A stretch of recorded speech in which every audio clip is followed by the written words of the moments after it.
I just love to finish the afternoon with a conversation about art and happiness, because what we experience today is left brain, right brain, and right now we want to finish with just an explosion on what our creativity can give us, right? And the feeling of that. And we are very fortunate to have among us a panel that is quite amazing, and it is led by one of the world's leading experts, actually, in art and humanities. So James Pawelski, Dr. James Pawelski, is professor of practice and director of education in the Positive Psychology Center at the University of Pennsylvania, where he co-founded the Master of Applied Positive Psychology program with Martin Seligman.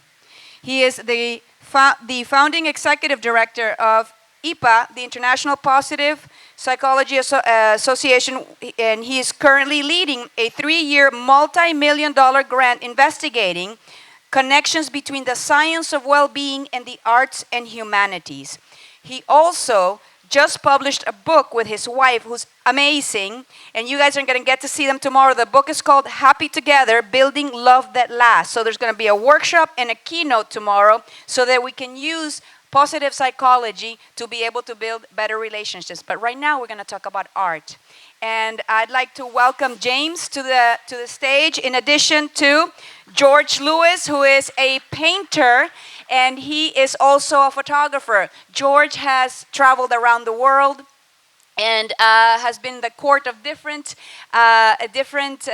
kings and royalty around the world, capturing their images. But now he's doing an amazing collection of capturing water. And he is really encompassing the nature, but in a very creative way, and he'll share about that.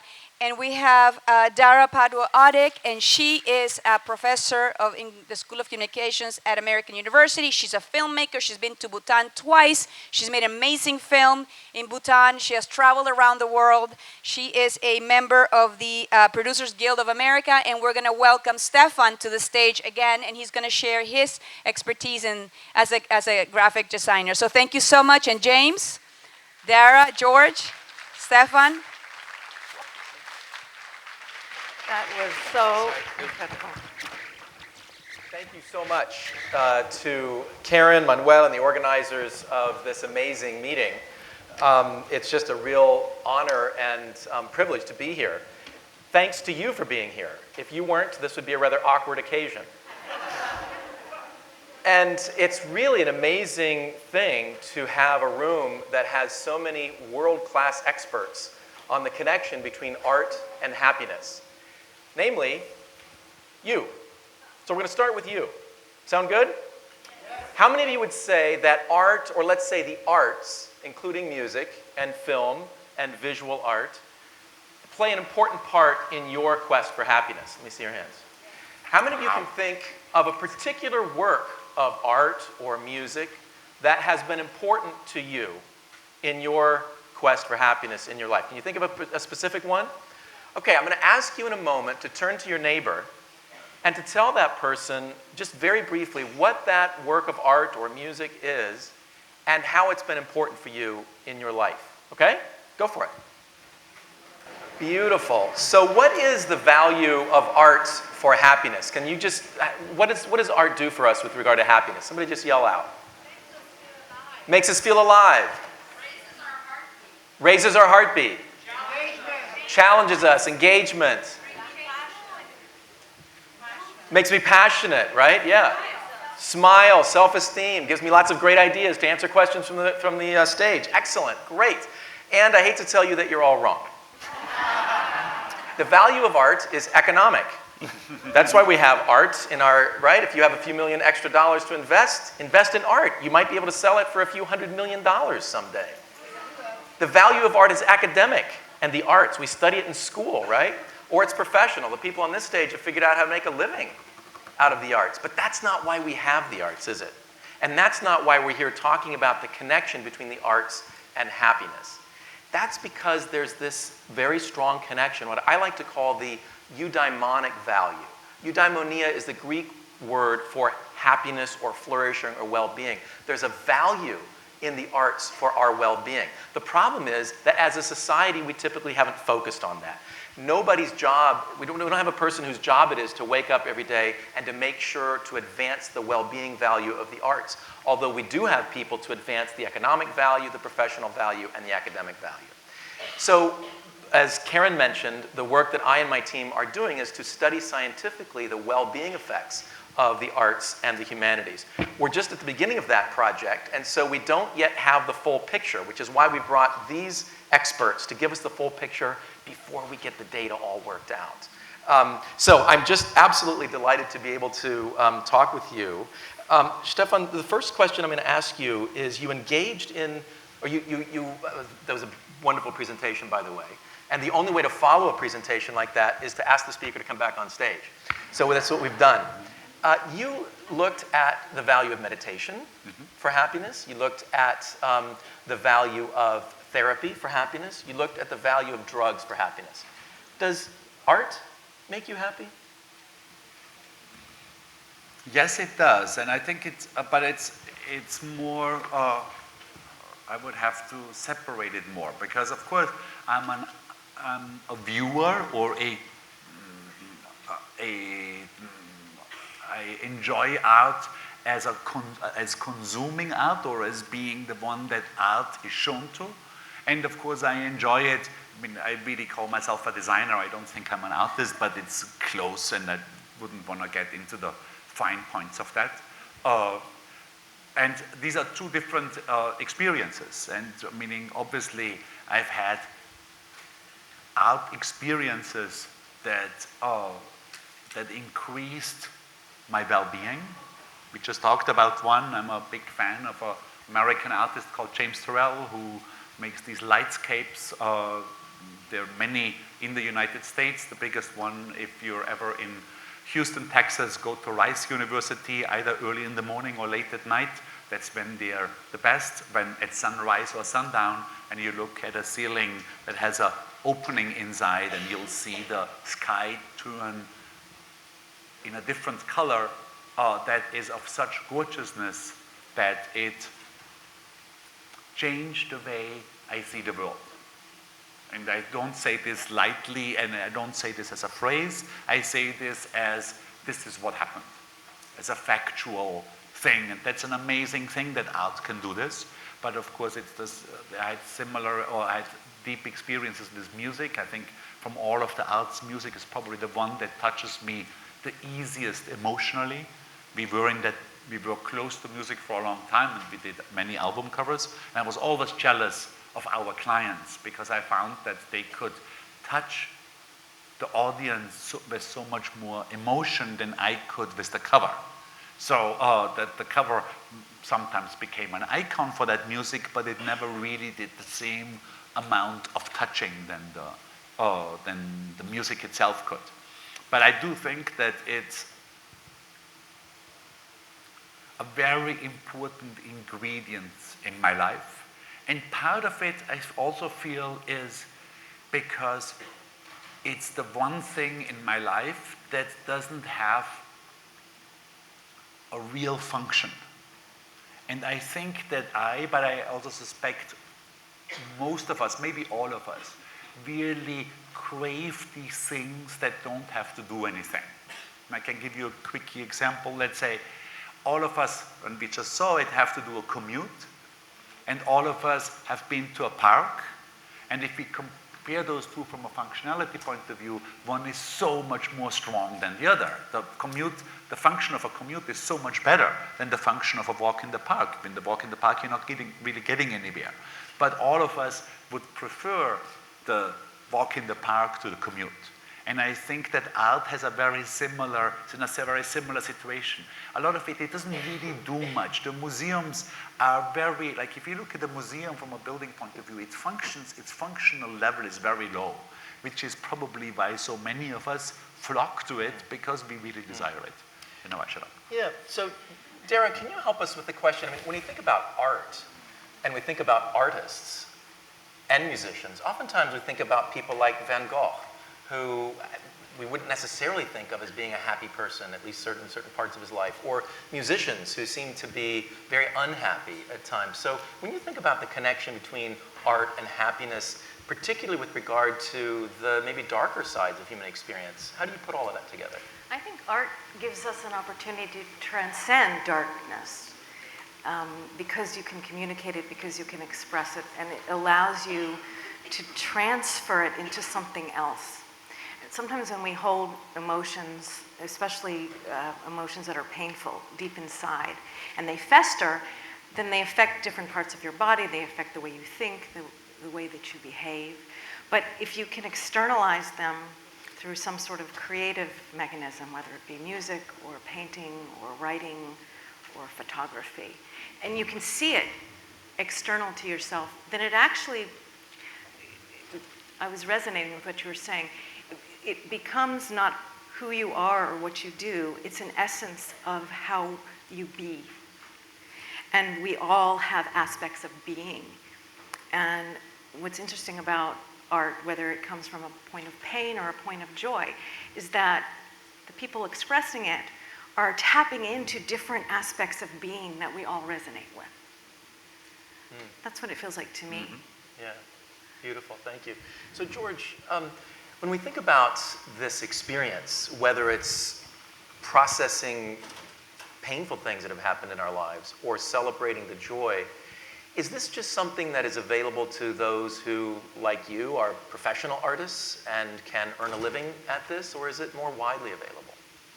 I think art is in the domain of all humanity. I think it's deeply tied to our own inner creativity.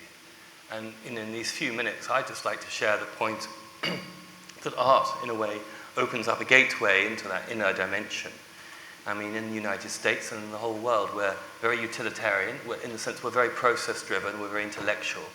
And the art opens up our ability to connect, I think, with the cosmos. I think it takes us out of the tribe and takes us to what we have in common writ large. And when I practice it on a daily basis, yes, it's meditative, it's a meditation.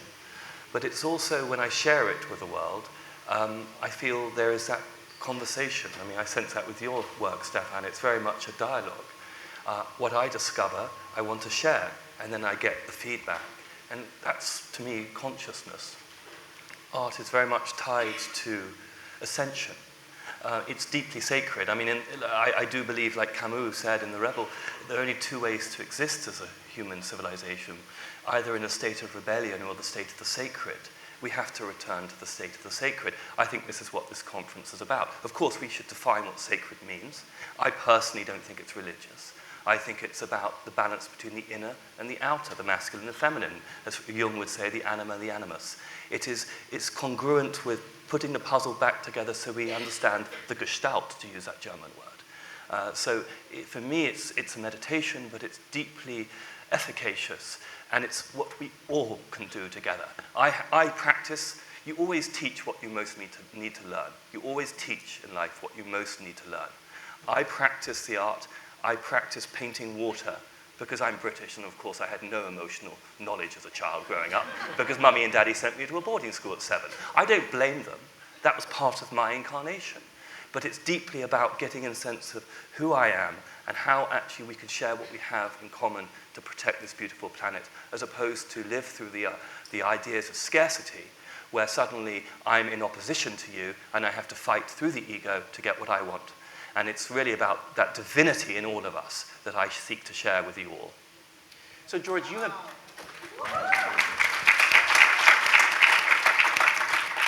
painted the royal family of Bhutan. Yes. Is the art, the portrait, the painting that is done after you have sat with them, or is the art the process? You mentioned meditation and ascension. Talk more about art as that process. I actually have quite an unusual process because I'm an archetypal astrologer. So whenever I do a portrait of someone, I do their entire natal and transit chart. So whenever I talk to an Eastern person, someone not from the West, they understand this language, you see. You see, when I say archetypal astrology, I don't mean predicting how many pancakes you're going to eat next Tuesday. I really don't mean that. I mean archetypes. So Aries, high vibration pioneer, but low vibration the bully, the egocentric, selfish, drive ahead, you know, in opposition to everyone else. When you build up the sense of all the archetypes, then you understand how we put the jigsaw puzzle together. Our archetypal astrology is actually a map of potential. It doesn't tell us who we are, it tells us our potential. So when I do a portrait of someone, I'm really trying to see them, and as a mirror to me, it's a conversation. So of course I'm also trying to celebrate. I want to see the best in someone, so I don't think I'll be doing like a piss Christ. They've all done that before, and I think the 20th century had its purpose, by the way, too. But that's then. Now it's a crisis. It's why Karen has put on this conference. We have to come together. I mean, when the first talk of the day was about spire, spirit, as first, ahead of the intellect, ahead of all the other parts. Spirit, mind, body, spirit. So for me, when I'm painting a portrait or painting the water, it's the same sense of the unity. In a way, spiritual singularity, of bringing it together. Compassionate AI. It's really about celebrating our humanism and allowing technology or whatever the process is to feed us as human beings first. Otherwise, it's dictatorship writ large. Beautiful. Dara, let me turn to you. And you know, Stefan said that there's something about art when it's not for the purpose of, you know, some utilitarian purpose, right? And so you have written and produced and directed programs for so many incredible organizations like Animal Planet, CBS, the Discovery Channel, ESPN, National Geographic Channel, PBS, and so forth. And yet you've said to me that you save up money from those projects to do what you're passionate about. Tell us about that process, and for example, She's Got Grit, and that process of making the art that you're passionate about. And I do that. It's something that I just feel compelled to do. I've always been a storyteller. I started writing stories when I was 6 years old. And for me, it was writing out of pain initially. It was my way of working through painful things. But then I realized that it was what also connected me, which was a happy thing. And it made me feel good because telling stories, sharing stories was what connected me. So I'm just essentially a storyteller. And listening to other people's stories is a profound experience for me. So it's not even about telling my own story per se, but enabling other people's to express their story. And She's Got Grit is a series that my husband and I are doing about female athletes who are Paralympic athletes. And the stories that they're telling are not about how I've overcome my disability, because I actually believe that every one of us has disabilities. Some of them are physical and you can see them. Some of them are internal. But it's about the mindset that each one of these athletes has about how to be creative no matter what their circumstances are, how to be resourceful no matter what their circumstances are, how to actually accept help and be gracious about it. There's a big fear in our society, and we were talking about this earlier at lunch, that people feel like it's a weakness to ask for help, to ask for friendship, to ask for support, but it's not. And one of the reasons why I wanted to tell these stories about these profound women is because they're leading a new way of thinking, and they're not just accomplishing their sport at the highest level, but they're leading a new way of thinking about life, and I wanted everybody to see themselves in that and to know that we could tap into that in ourselves. I truly believe that all of us are creators, and we each create in different ways, and we each have a very unique message to tell. We're all like little stars, and each one of us shines in our own way. And so owning that part of you and expressing it is what the world wants to see from each of us, and we want to see it from you. So, Stefan, I'd like to ask you about art and accessibility. So, Auguste Renoir was one of the great impressionistic painters, and he struggled early because nobody was into impressionism in those days. But eventually they were. He sold some paintings and made a lot of money. So he thought, I should really get out more and see what the masters did. And so he traveled Europe and looked at the masters and came back and created a new style, the late Renoir, which is, the early Renoir is much colder, detached. The late Renoir is full of reds and people and connections, family scenes, and so on. And the late Renoir, he painted at a time when he had rheumatism so bad that he had to choose that day whether he wanted to walk or to paint. And he would choose to paint. And those paintings are so beautiful and so popular with audiences and so annoying to professional curators because they think that those aren't somehow the great art that he did when he was younger, because that was more, well, somehow it was more serious in some way.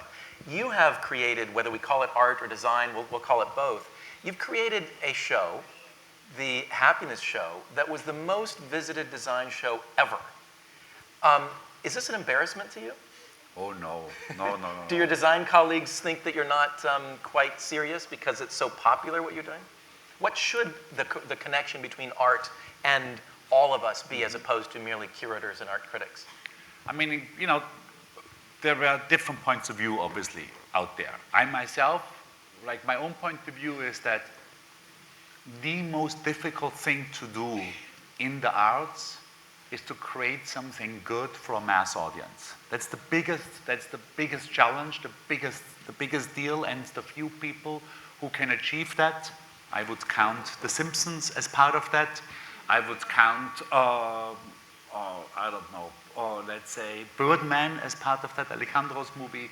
But it's very few and in between, because it's sort of like sometimes it's difficult to get a mass audience with a really bad work too, but it's a different thing, you know. But to create something that's good, that by and large is a piece of quality work, that still is accessible to everybody, is really, really difficult. And in design, that's, for many designers, that's very clear.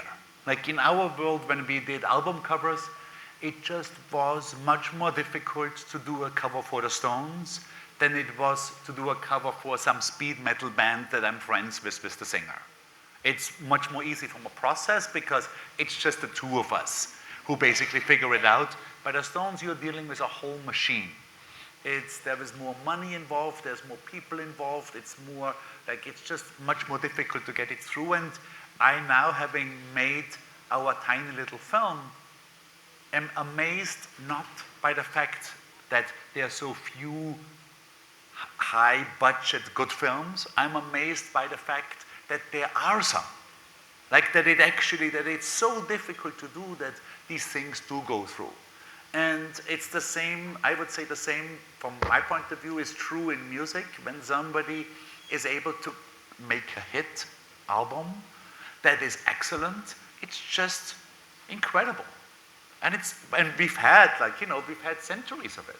Meaning, and some of these artists are lucky enough that they can enjoy those successes themselves. You know, as you mentioned Renoir, but there's many, many others who were gigantic stars who really were able to, you know, to get the fruits of their labor while they were alive, and then some other ones are unlucky and only get it long after they're under the ground.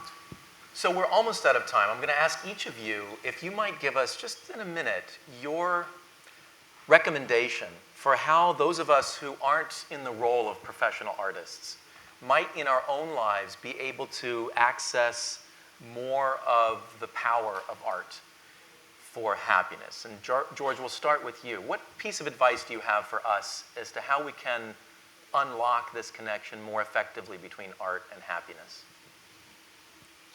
I will use the word soul contract.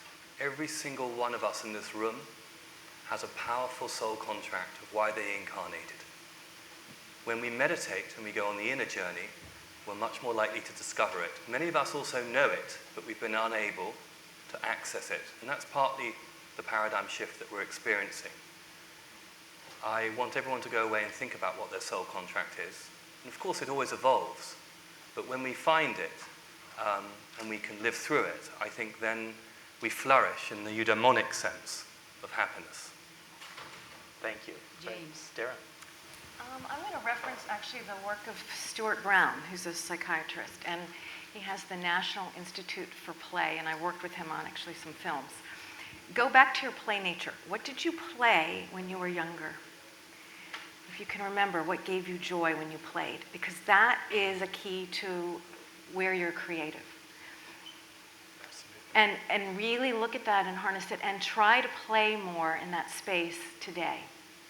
And you can give yourself prompts. As a writer, I work a lot in groups where we have writing prompts, and you can say, write about an object that your parent used every day, and just set the timer and go, and not think about it so much. Just use the timer and try to be intuitive. The play nature is really key. Thank you. Stefan. I would say probably more closer in the world of watching other people's art. I saw this statistic recently that felt a little depressing to me, that right now in the US, if you watch a film on Netflix, there is an average of 2.4 screens involved. So the average person looks at more than 2 screens while watching Netflix. So you have at least one phone, sometimes 2 phones open. And I think it's a bad idea. I think it's a bad idea for your own enjoyment. Like, I know that if I choose more carefully of what I watch, and then really watch that, really watch, I'm in that thing that I'm watching, I have a much, much better time than if I also check my email and see who texted me or read the New York Times on the phone at the same time. So that's my 2 cents. So the theme of this conference is feel the science. In the case of the arts, I think the arts are ahead of the science at the moment. But we're working to create this new field of the positive arts and humanities, where we can combine the insights and the experience of professional artists and also those of us who aren't professional artists, and to find ways of scientifically studying the effects of engagement in the arts and humanities in various ways, so that we can understand, measure, and advance and unlock more of the incredible power of the arts and the humanities for well-being and for happiness. So please join me in thanking our panelists, George, Dara, and Stefan, for being with us today. Thank you. Thank you so much.